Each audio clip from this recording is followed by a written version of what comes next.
And just like that, we are live again for another edition of Going the Distance Live. Happy Valentine's Day, everybody. I hope everybody and their significant others enjoyed a nice evening together on this nice holiday of marketing and money spent. But anyways, as always, the podcast is brought to you by my book, Going the Distance. It's available on Amazon.com and Kindle and paperback. If you don't have a copy, go pick one up today. If you have read it, please give it a rating on Amazon. That helps me. It helps other people find the book, and it helps other people find my book. So you don't have to give it 4 stars. You don't have to give it 5 stars. You don't have to give it 2 stars. You can give it 1 star. That's fine with me. But actually, last time I checked, it still doesn't have 1 star. So if somebody does want to give it 1 star, I'd be greatly appreciated. All right. This week, we are going to cover my first international distance race in Montreal and go over a few other things. But on Saturday last week, I actually got to leave the country for the very first time and run my first international competition. It went about a smidge better than the New York race, although I ran the same time I did a couple weeks ago in New York. It was a much tougher indoor track there in Montreal. If you're listening to this and you don't know much about indoor track races, the indoor tracks, unlike most outdoor tracks, are kind of varying in size and diameter. So some of them are wider and have softer turns. Some of them are flat. Some of them are banked. Some of them are a little bigger. Some of them are a little smaller. The one in Montreal was 200 meters, which most of them are. So that's half the size of a normal outdoor track. But the banks were really, really shallow. So, in New York City and Boston and some of the other fast indoor tracks, they're banked higher. So if you think about NASCAR, like the higher the banks, the faster the drivers can go. So the same thing applies in running. But so the banks are very, very shallow. In fact, it was almost hardly banked at all. I mean, it was banked, but barely. But it was a tougher track, really small field of 5 guys and a rabbit. They did put a rabbit in the race. So one of the guys, the guy that I guess was second, had also been second in New York City. So a couple of weeks ago, yeah, he was second, I think. Corey Bellamore, who is of Beer Mile World Record holding fame, he has run a sub 4:30, I think, or right around 4:30 in the Beer Mile, which is pretty impressive.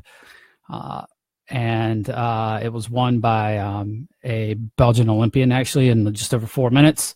So the race wasn't super quick. And afterwards, everybody actually was talking about how much harder the race was than the last couple of indoor track races that they'd run on faster tracks. So I felt like everybody's efforts were kind of the same as races that had been sub 4 races for them a couple of weeks ago, but they had run slower times on this track. So for me to have run the same time that I did it only a week prior on a slower track, I guess that shows a bit of progress. And I held in there a little longer, which was helped by the pace not being quite as fast up front. So, but I did beat one person. I finished 4th in a field of 5. So I wasn't last this time, which was exciting. And I actually beat a guy that had just broken 4 minutes for the first time, I think, the week before. So he was no slouch. So we all have bad days, and I happen to have a better day than him. Unfortunately, I got a JV kick on him. So for y'all that don't know, it's JV kicking is kind of when the last place guy comes sprinting into the finish line like he didn't run hard enough the whole way. So that's kind of what it felt like. So, but all in all, I was in about 6 and 10 degree weather all weekend, buried under feet of snow in Montreal. I didn't really see any of the city at all. Actually, I saw 0. I saw the hotel and I saw the track, and I saw little strips of pavement called the sidewalk near the 2 of those, and that was about it. Montreal right now has been buried under feet of snow, and it is somebody said it had snowed, and I did the conversion on it, and I forgot what the centimeters was, but there had been over 30 inches of snow up there just in the new year already. So there was snow mounds on the side of the road that were 8 or 10 feet high everywhere, and people were driving like maniacs up there, and they weren't even plowing the roads. It was great. So it was super cold, and the race was kind of late on Saturday evening, and the race director, for either intelligence purposes or for the purpose of keeping his athletes safe, kept us near the airport and away from the downtown area, probably especially considering there were loads of Americans there, and probably for the sake of keeping us out of trouble. Was smart for him to keep us about 30 or 35 minutes away from the like proper downtown Montreal area and they kept us in a warehouse district. So I didn't even really see anything except a bunch of, excuse me, a bunch of abandoned buildings and stuff, and the airport. The one neat thing about the track and the area right there around the track is it was actually all part of the Montreal games back in '76, if my memory correct. Montreal 1976 Olympics. Anyways, I think that's right. So there was in the building that we were in and some of the other buildings, they had like memorabilia there. There were flags with the Montreal logo on them and stuff. And so, a lot of that was built like the dorms and stuff there were all things that were used during the Olympics. So that was kind of cool. But really all I saw was the hotel and the track, which was, good and bad. These are business trips. Sometimes you do get the chance to see some of the city afterwards, but this time I didn't. So I promised the meet director I'm going to come back this summer when it's not 6 degrees outside and a little bit, easier to get around.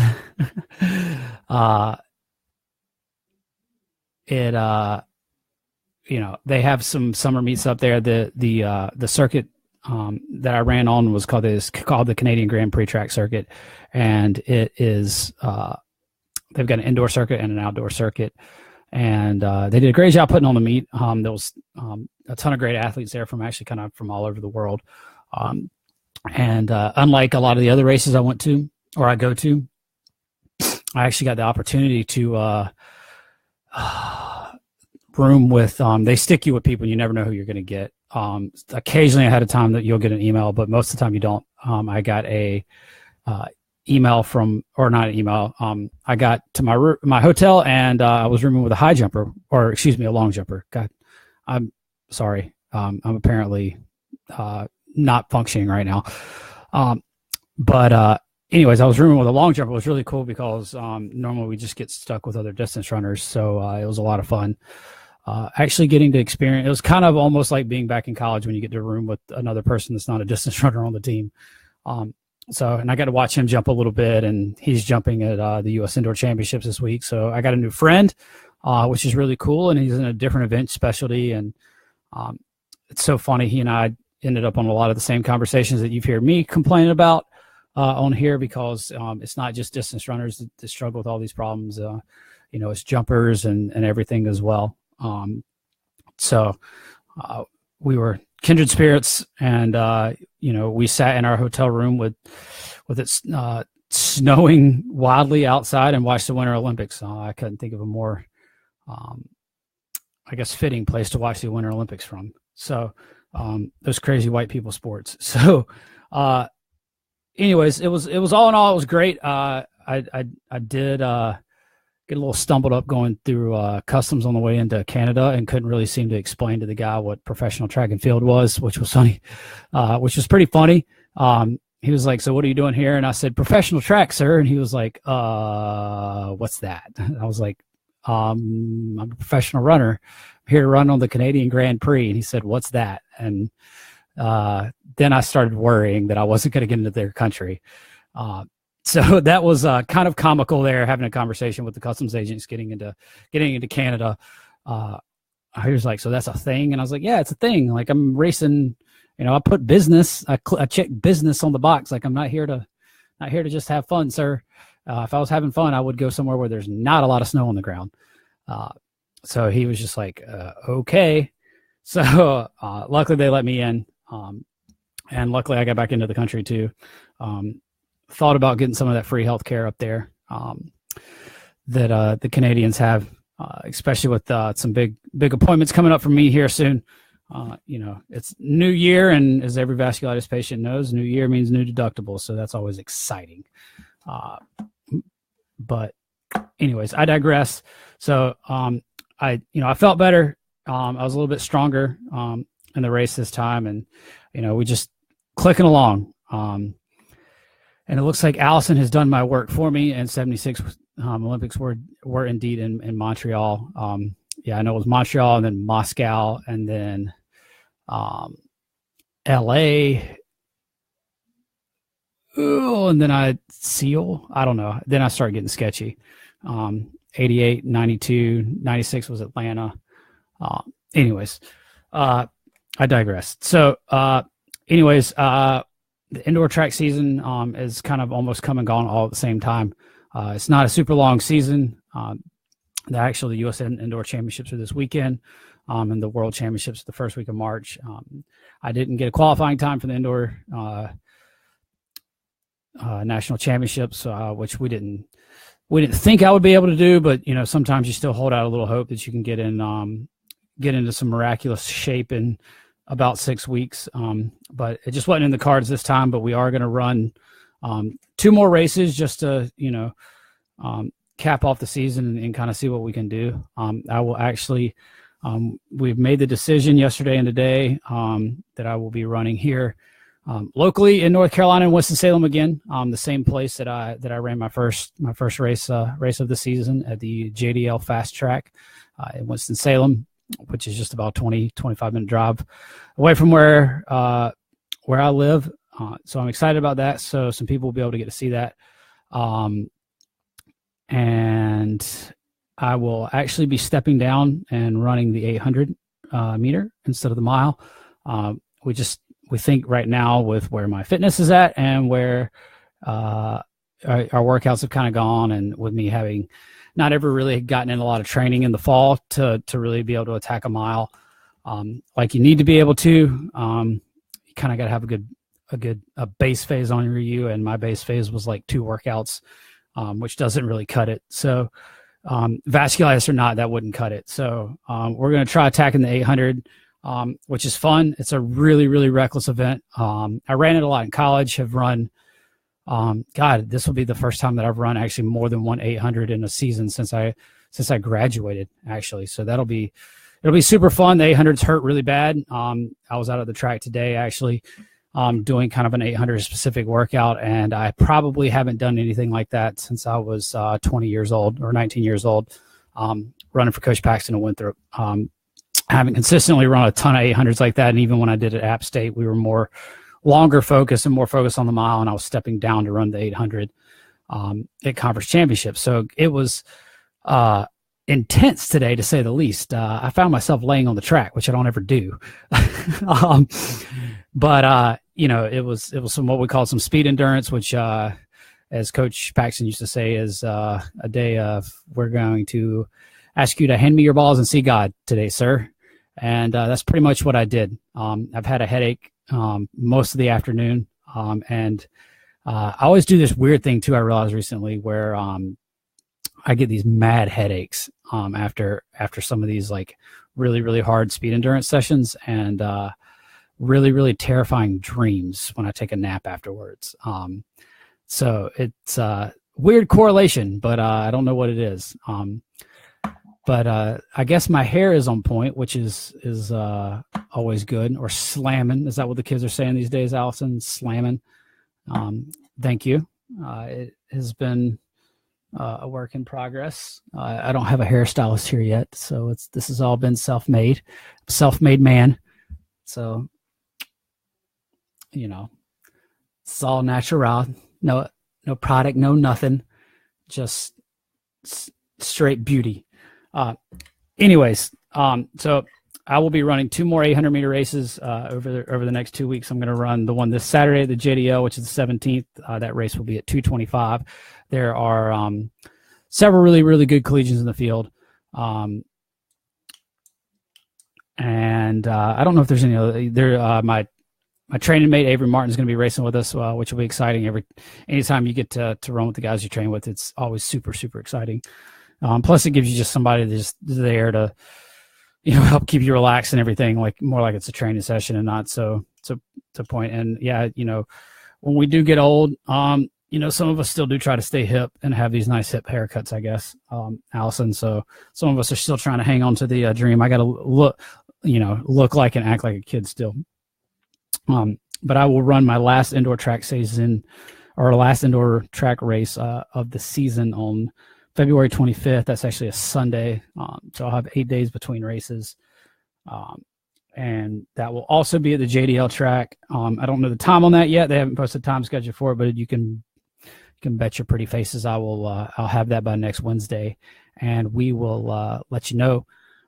They will be streamed live if anybody has decided to pony up money and join Runner Space. I'm sorry if you have. You must just have a lot of money to blow. Actually, I don't know. I'm just talking smack, really. But those races will be streamed live, but they are behind a paywall, and they don't even offer to where you can pay and just watch one set of races. So, anyways, they will stay locked behind forever until I can find a way to steal them and then get sued for it. But, anyways, other big news. I've on the vasculitis front, my health seems to be going really well. I've actually gotten my doctors to be able to communicate properly, which has been a bit of a challenge at times. A lot of vasculitis patients and a lot of rare disease patients have you have a lot of different doctors, especially if your disease involves multiple organs. So like I have like a lung doctor. I've got an ENT, which is an ear, nose, and throat doctor. I've got a kidney doctor, and then I've got a rheumatologist that oversees all of that. So, because the rheumatologist is the autoimmune part of it, which is my cells, but my white cells. So my rheumatologist is kind of the guy, but the other doctors kind of help maintain the other organs that are affected. I see my rheumatologist regularly. The other ones I only see kind of when I need them. But I have gotten an amazing kidney doctor by the name of Dr. Falk, who is at the University of Chapel Hill. I actually found out about him through the Vasculitis Foundation. He has done a load of work with them over the years. Still does research to this day and is really, really at the forefront of things. And he's been able to have some conversations with my rheumatologist. He believed now that I'm doing well that my rheumatologist was kind of over medicating me to a degree. So what they'd been doing for a while was there's this drug called Rituxan, which is a biological drug, which is fairly similar to, for lack of a better comparison, it's like chemotherapy. So it's going to kill a lot of my cells. That's what its job is.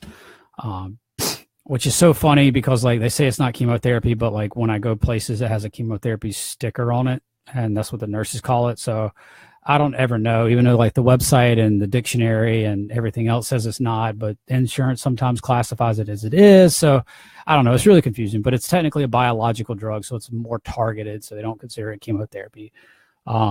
Unless there are some people that do, which is just, I don't know. So anyways, but the plan, is to have originally was to have a set of 4 infusions 4 times. So 4 sets of 4. But Dr. Falk informed me after seeing him last year that was too much. I told my rheumatologist that, and he's like, well, you're really, really sick. I don't want to take a chance. So last year we did, the 2 sets of 4. I got them at the beginning of February last year. This year ago, so I got them like last year, I guess at about the beginning of February or end of February, early March. I was super, super sick at this point in time last year. In fact, I was so sick and so inflamed and having so much problems. Like I was struggling to even get my medication bottles open. I had to have somebody else open them for me. So that was a rough time looking back on it right now. But Dr. Falk has been kind enough to talk to my rheumatologist, and my rheumatologist listened. So obviously less drug is always better. And I'm doing really, really well. So it looks like right now that first week of March, I will be getting just one, which is great for my running. So I won't have to miss any time. And my doctors have been fabulous enough to work kind of coincide that around my running schedule and everything, which is fantastic. So I'll actually be on break the week that I get it, most likely, after my indoor season. So I'll get that, and then we'll be able to pretty much kind of just jump right back in to running and training. Now, obviously, the first couple of weeks will be rough because I'll still have a lot of that in my system and everything. So, as that kind of wears away and gets away, I'll be stronger, and I should be ready to go come June, July, and August when the real racing starts, and I'll actually have proper time to get in shape. So I'm super excited about all of that. I'm super excited that my doctors are communicating finally, because I had some problems with some of the infusions I got last year, and some of the medications that were missed, some of my pre-meds, and another doctor that because I was having to get it here in North Carolina, and my doctor that was prescribing it was in South Carolina, so they made me see another doctor up here, and he stuck his 2 cents worth into it, even though he had no experience with any patients with what I had. So he decided to take some of my pre-meds out, which were there for a reason. So come to find out, so I'm a lot less I'm never really super nervous about them, because I always know that, like, especially when I was really sick, I needed them. But it's, I'm less anxious about it because I know that things are going to be handled properly this time. So, and it looks like Mary Frances says it comes through the chemo lab, so that's why they label it like that. Well, that's good to know, because, like, I get people call it different things. I know what the textbook of it says it is, so it's just always kind of confusing too. So especially when you're talking to other doctors, because some other doctors will call it that too as well. So it's just confusing. So as anything in medicine is. But yeah, I as so many other vasculitis patients and stuff know, it's tough when you've got doctors that are all over the place, and have varying degrees of knowledge, have varying degrees of experience with your disease, and have varying degrees of, honestly, not to be rude, but intelligence. So, the smarter ones know when they don't know something. And luckily, for the most part, my rheumatologist has been like that. He admits when he doesn't know something. He was once in academia himself. So although vasculitis wasn't specifically his field, he had some crossover in it, and he was the person that had the most experience that I could reasonably get to at the time. And I've stuck with him since, and for the most part, not had too many nightmares, which it seems like at least once a week that I hear some sort of nightmare story, or involved in some nightmare story, or I hear about what's going on in Congress, or what people are proposing in different states and stuff, and it really gets my blood boiling. I heard from a friend this week about they got a random call from their doctor about them having some melanoma, skin cancer that they need to have removed, and he had seen his doctor in like June of last year, and they had just neglected to call him. And luckily that's nothing that's life threatening, but obviously, it's probably spread a little more and a little bit bigger. So, it's every time I hear something like that, it's just, it's incredibly frustrating. And literally not a week goes by where I don't have a conversation with a patient, or a friend, or a family member. And, things can be better, and we have to strive for better, because we don't have, I come from the train of thought that, we as Americans and we as humans should be striving to do better. And I feel like it's all kind of right now, with the political climate, everybody's trying to get a leg up, as opposed to really taking a step back and putting really smart people in charge of this stuff, because there's better ways to handle things than we're doing. So that's my spiel on that for tonight. But, I will say, for myself, it's been a big relief. And for anybody, whether you have experience dealing with doctors now, if you don't now, you will have to deal with them at some point in time during the future. Unfortunately, that's just how life is. You have to be, you have to be your own advocate, unfortunately, so often, and you have to keep pushing, and you have to, you have rights when you're in there, and, they can't really technically make you do anything while you're there. And you have to remember that, and they're there for you to ask questions, and don't let them leave the room if you still have unanswered questions. And I've had to learn that the hard way. It's so often you feel like you're on a conveyor belt, and they're just shoving you right through. But be your own advocate and speak up when you think something's not right. Trust me, I've learned that the hard way too many times. So that's my spiel on healthcare right now. I wasn't really planning on going into that. But last week, I let everybody know that I had done those podcasts with Anthony Familetti. Katrina, I have not done any new shirts yet. The two that I did design, obviously people didn't like, which is fine. I don't know what I'm doing, so I'm trying to figure this out and work on some designs. But those are still up if anybody's interested. I think it closes out tonight at midnight. But I'm gonna keep plugging away because I know there's some good design ideas out there in my brain, and I'm gonna figure it out. A t-shirt that all of us vasculitis and patients can wear, and because as I said before, too many of the other diseases have cool shirts, and quite frankly, we don't. And I'm gonna make that happen one way or the other.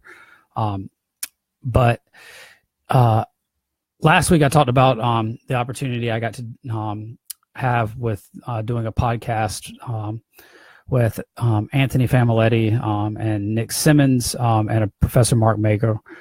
And that was inspiring, to get the chance, on the podcast between everybody. Those 4 Olympic teams were made, and I have 0 of them, and Professor Mark Nagel had 0 of them. So Nick and Anthony both are big advocates for athletes' rights and trying to push the sport forward for everybody. And it's one thing when somebody at the bottom like myself and others complain and yell and say things just aren't right. But it's another thing when a guy like Nick, who was on top of the sport for 8 years, and won a silver medal at the World Championships and was 5th in the Olympic final and won 6 or 8 U.S. titles over 800 meters. So and Fam, won I think 4 or 5 U.S. titles, and made 2 Olympic teams at the steeplechase. And to hear those guys who both are retired from competitive professional running at the moment, to hear them still fighting for athletes' rights, and because they got theirs, and they were rewarded, well while they were in the sport, but they saw the injustices and decided to speak up because they really are the only 2 that are doing that. Most of the people that are complaining are people at the bottom, and people that are in the middle and feel like they're being shafted by people that are just right in front of them. And it was amazing to be able to talk to all of them. Those podcasts are up, and Fam's broken it into 2 parts because we got a little long-winded. Fam and I are very, very passionate about changing the sport, and I'm going to continue to talk and yell and scream and tweet at USATF and the IAAF and the USOC because as Professor Mark Nagel put it, there's billions of dollars in advertising that the Olympics make just on advertisings alone, not counting all the other, things that they have their hands in, legal or illegal. And they try to tell us that there's no money, and that's just BS. So I'll throw up the links now for the 2 podcasts. First one will be all 4 of us, which luckily somehow Familetti managed to, despite having really never done this before, managed to be a pretty good orator. When you got 4 people on a podcast and 2 of them are calling in, it's really, it can be really confusing. People might try to talk over each other, but everybody was really respectful. I think a lot of that had to do with everybody really being on the same page and wanting to have a certain conversation. And so FAM did an amazing job of asking questions and making sure everybody got a chance to talk, or asking direct questions. And, nobody was talking over each other, which was great. And I think all 3 of them for taking times out of their incredibly busy schedules to fight for this. And for those of y'all that aren't aware, Nick touches on in the podcast, developed a company called Run Gum for the sole reason of suing the USOC, which is the U.S. Olympic Committee, because, and I think I touched on this a little bit last week. If you qualify for the Olympic trials, which is arguably the second largest thing in our sport, which is basically the NFC or AFC championship games, or the East or Western Conference finals in your other sports, they only allow manufacturers of clothing and shoes to be the logos on your jersey. So in our second largest event, you don't have any marketing power really, because they only allow you to have apparel manufacturer. So that, limits it to companies like Skechers, which have been great to me. But Skechers does allow me to have other logos on my uniform, which would be a great chance for me to offer companies a marketing space. But I have to also look at them and say, oh, by the way, that time when I'm probably going to be on NBC and there's actually going to be the most coverage around our sport, I have to cover up your logo, which is BS. And so Nick, actually being the business savvy guy that he is, him and his business partner decided to start a company and have filed an antitrust lawsuit against the USOC for rights to sponsor that thing. And Run Gum does sponsor athletes. They're not just they're a caffeine gum company, and they don't just sell the gum.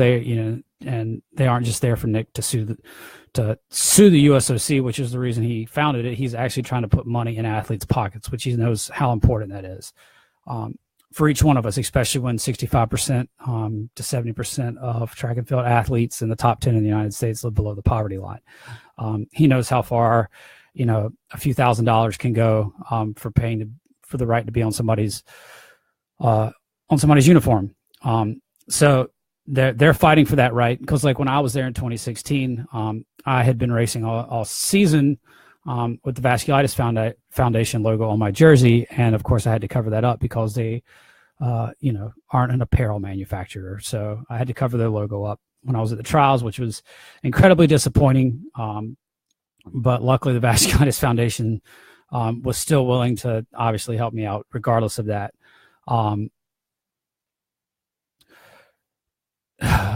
Zach Stone, aren't these boards that make a decision on that filled with former athletes? For instance, how is Seb Coe where he is and not doing anything to change this? Did he not go through the same stuff at one point? So this is the problem. And while I was a giant Coe fan, he's probably my second or third favorite distance runner of all time. He is in bed and was a paid consultant for this little company called Nike. And as an athlete, he was sponsored by that company called Nike. And when he became president of the IAAF, he didn't even want to give up his consulting job, paid consulting job with Nike, which is basically Nike just pays some of their athletes to stay on with them. They go speak at a couple of corporate gigs or whatever. He didn't even want to give that up, which was a direct conflict of interest. It wasn't until there was some extreme pressure from actually the media in Europe that forced his hand, and he finally gave that gig up. And in fact, we are dealing with that right now with the head of USATF also being a direct paid consultant from Nike in Vin Lanana. He's the current president of USATF, and he is also in bed with that company. And that company also sponsors a lot of the meets that he puts on. So, no, there aren't people fighting for this, and you would think that there would be. That's why I said And Seb Coe is, for those of y'all that don't know, Sebastian Coe is the only person in history to successfully defend his Olympic 1500 meter title. Everybody else that has won it has only managed to win one. He was the only person to successfully defend his title. He did that in 1984 and 1988, actually in Montreal and Moscow. So he, or no, Montreal, that was completely wrong. Just completely wrong. It's LA and Moscow, Moscow and LA were the two that he did it at. But anyways, no, those people aren't fighting for those. And the shoe companies, of course, don't want to change their contracts because the contract, most companies, unlike Skechers, which is allowing their athletes the chance because they recognize the value behind that. Your bigger companies can throw their weight around and say no. So when you slip on their uniform, that's the only where you are allowed to advertise, and they have a no compete clause. And so, you can't, get paid by another company, even do things like photo shoots and stuff. If that company makes anything that's remotely close to what you're doing, and you get paid for anything to do that, you're technically in violation of your contract. So in these shoe companies have people in very, very powerful positions, and obviously don't want to allow that power they have to slip away. And track and field, they don't look at as like a huge money sport, so they just let it go. It's more like a niche thing for them. Whereas if it was opened up to the free market, and companies really were allowed to bid for those spaces. See, the thing is like those shoe companies, like if you look at a sport like cycling, like a lot of those people have logos all over their uniform and then like one big main one in the middle. And those big main ones, for, lack of better examples, two of the ones that come to mind are the U.S. Postal Service, the Discovery Channel, T-Mobile. It's the big front logo on the center of the uniform. And they, say, hey, like, you're going to take up all this space, so you're going to have to pony up all this cash. Whereas we are allowed one little square about this big to put a logo. USATF is allowing a second logo now. But, it all gets really convoluted and confusing if you end up competing in an IAAF event, which is under the IOC rules. You're only allowed one logo and a club name. So the other logo could be a potential club that you're with, but you're not allowed a second logo. So depending on what event you're competing at, you could be under a different number of rules. So it gets really confusing. And then there's some, like a lot of the road miles that I run, or some of these college track meets, they're not underneath those umbrellas. So there's actually not really any uniform rules from logo standpoint. So it's all really, really confusing. And one of the many reasons our sport's so fragmented and disjointed. But we go into all that in the two podcasts. Something needs to happen. And the USATF has decided to run itself like a business instead of a nonprofit. USATF, which is the United States Track and Field, which is the association that by the act of Congress is over top of track and field. And that was done in 1978 by the Amateur Athletic Act. And that put things like, the U.S. Cycling over top of USA Cycling, USA Swimming over top of USA Swimming in the United States. And so like each Olympic sport has their own governing body. Ours has decided to sit on their cash and try to grow their bank account as opposed to helping the athletes. And then a lot of times when they do help the athletes, they give away these grants. But to qualify for the grants, you basically have to already be making Olympic teams, or right on the cusp of it, and or world championship teams. And most of the time, I would say, looking at those lists that go out with the help they give, I would say anywhere between 75 and 85% of those athletes already have mega support from shoe companies or another group. So a lot of those people that are already getting the grants already have help. So it's just a feeder cycle at the top of people at the top continue to make all their money, which I don't blame them for. And those people should be paying more money than they're actually even making now. But none of it makes its way down. Just to give you an example, like something like USA Swimming, if you finish at top 10 in any USA Swimming event, you can apply to get a living stipend. USATF doesn't really have anything like that. Even to just qualify to get like supplemental health insurance, you have to have basically been in the top 3 or top 5 in the country. So it's incredibly fragmented. It's an unjust system, and I'm going to continue to keep blabbing about it until something happens. I don't have a good enough engine for cross country skiing, Doug. That's why I'm a middle distance runner. And I don't like the cold that much. So,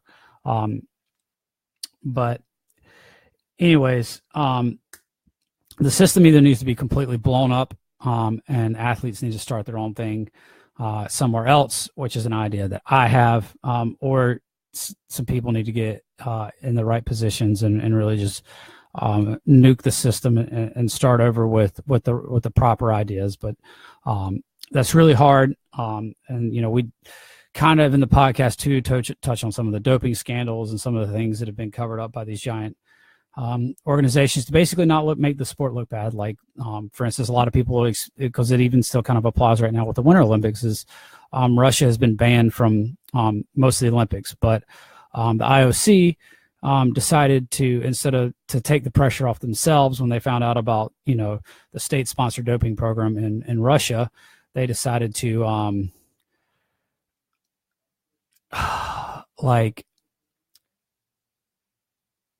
not do anything. Basically, they're like, well, instead of just putting a blanket ban on all the athletes like they should have, they were like, oh, well, we're going to leave it up to the individual organization. So basically, they left it up to each sport.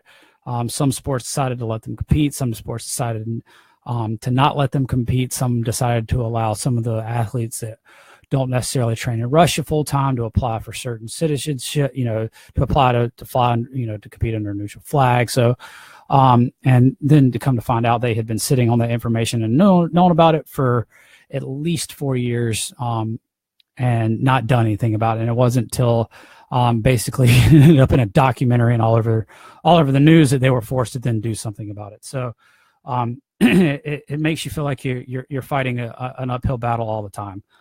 You're rolling the Atlas stone up the mountain, and just when you think you've kind of gotten to the top, the stone just rolls over you and crushes you in a different way. My man Tony, tell me how much PT medical recovery costs. People think it's like a handout thing. It's hard and at times valuable. Yes. I've got a PT set up here. Luckily that is kind of a handout thing, that a friend of a friend's kind of doing for me here. So I'm getting some physical therapy work, but, any of the other recovery stuff, I have a gym membership to Gold's Gym that costs me like $40 or $45 a month. Which if you are another professional athlete, make sure that you keep track of that stuff, because all this stuff that you spend money on, because you're an independent contractor, you are able to write some of that stuff off on taxes. So keep track of those receipts and remember that as tax time comes around. But I haven't gotten into it with a massage therapist or a chiropractor here. Those are things I had in place in Boone over the last several years. I did work at a resort, and that resort did have massage therapists that were very, very good.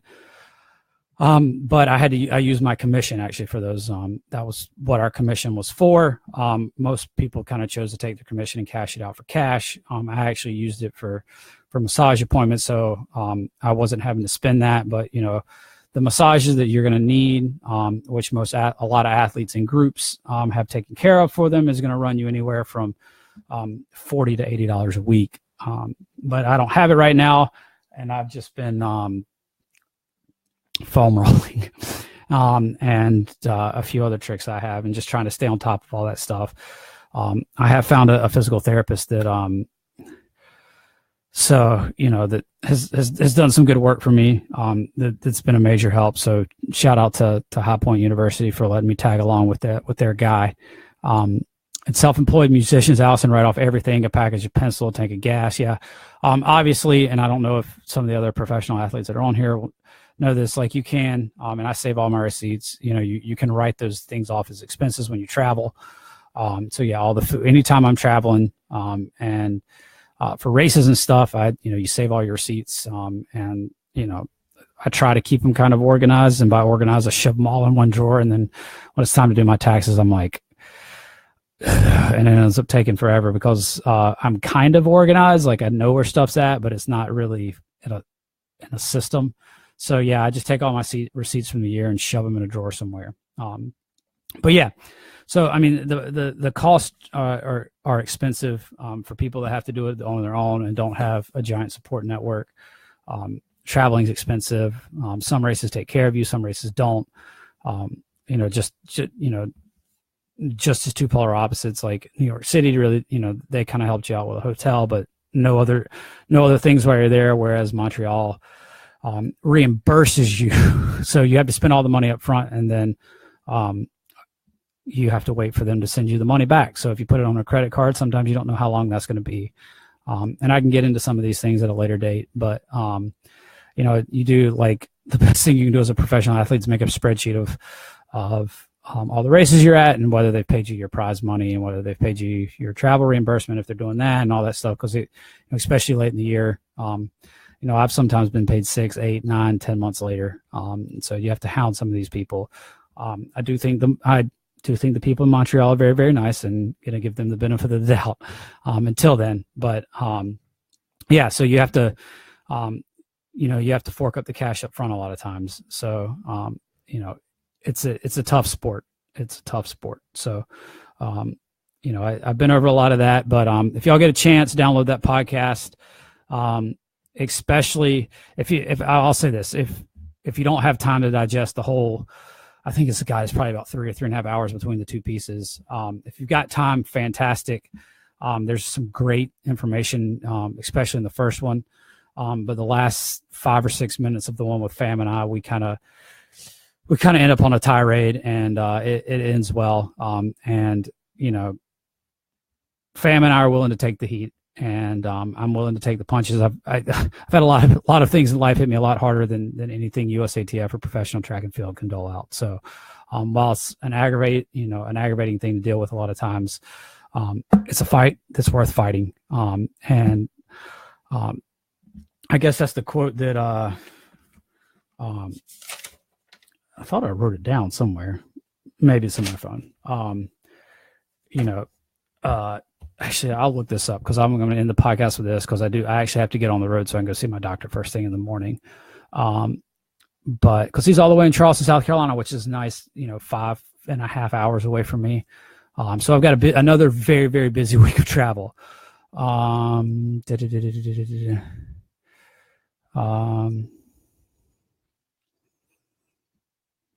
Let's see.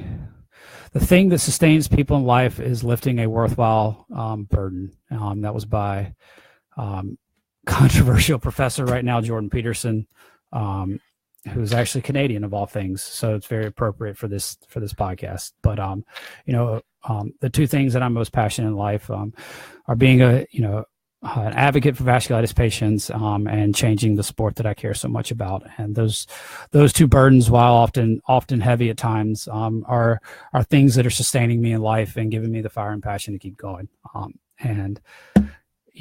Until things change, I'm going to continue to roll that stone up the hill and let it roll right back over my face. So Zach, I'll recap my race schedule here before I get off of this. If you're in the Winston-Salem or North Carolina area, I will be at the JDL Fast Track on Saturday at 2:25. If you've got a Runner Space account, it will be on Runner Space. If not, it'll be locked behind a paywall. Maybe I can find somebody to, Periscope it on Twitter or something. We'll see. Maybe I might work something out like that. See if we can get somebody to Periscope it in or something. Actually, I'm going to try to do that. We'll see what we can do. I'll be throwing, I guess, something up about that. The week after that, I will be back at the JDL on February 25th for my last indoor race of the season before I take a break, and then I will probably be in hibernation after that one Rituxan infusion for a bit, and then training my balls off for a really good outdoor track season into the late summer, and hopefully I'll be in a town near you. But till then, that's what I've got on the schedule: 2 800-meter races to cap it off. I'll put this up. I'll say this because I think it's good to talk about your goals and stuff. The first one I ran 155 in.